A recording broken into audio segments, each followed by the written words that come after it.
Hello everyone. Pag-usapan natin ang flow meter requirement sa online permitting and monitoring system discharge permit application. Step number 4. Dito sa step number 4, hinahanap, hinihingi sa atin yung flow meter information.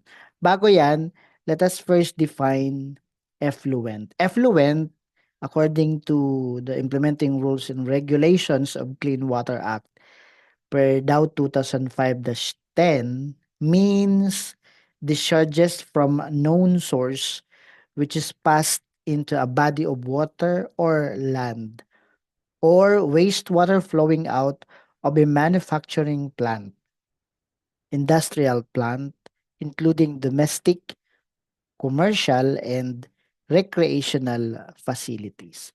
So sa step number 4, pag nag-apply tayo ng discharge permit online, hihingin sa atin yung flow meter information.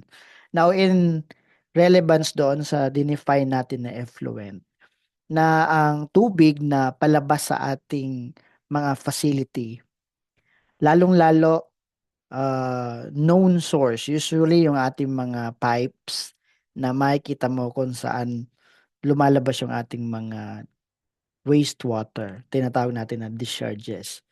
So minsan yung ating pong mga wastewater treatment system, para po ma-measure ang lumalabas na volume of wastewater sa facility, yung tinatawag natin na effluent.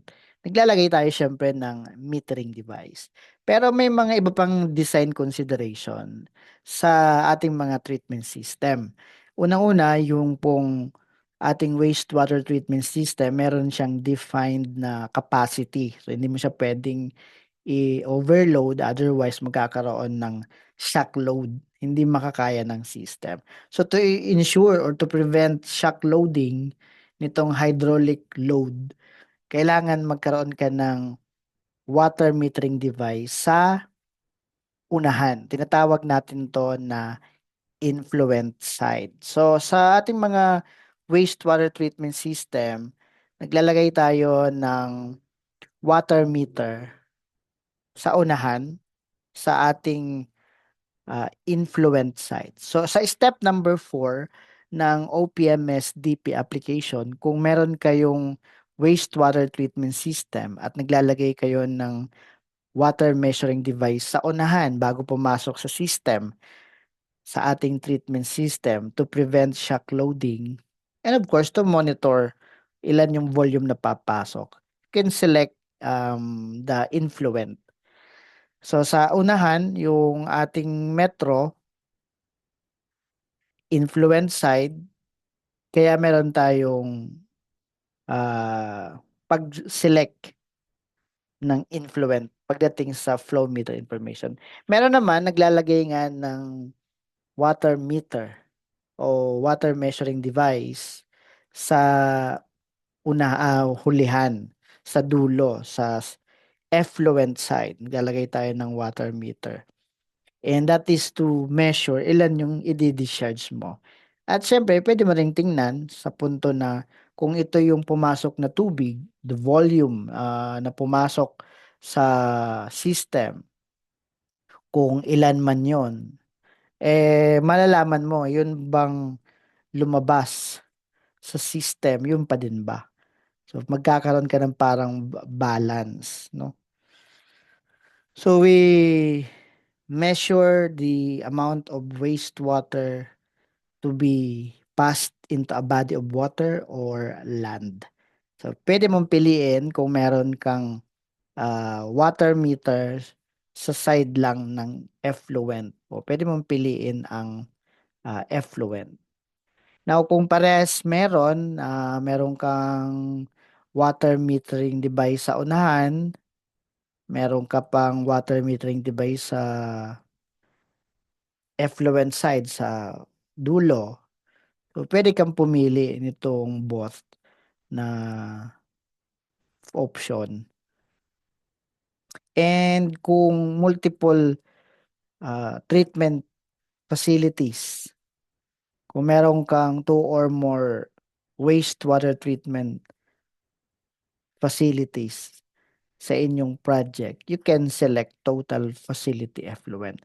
May mga pagkakataon kasi na sa isang compound, kung ito yung boundaries ng ating facility, hindi lang isa ang treatment plant, may dalawa o higit. So, halimbawa, meron kang WWTP 1, meron ka pa dito sa baba, WWTP 2. So, meron tayong mga nilalagay na metro sa bawat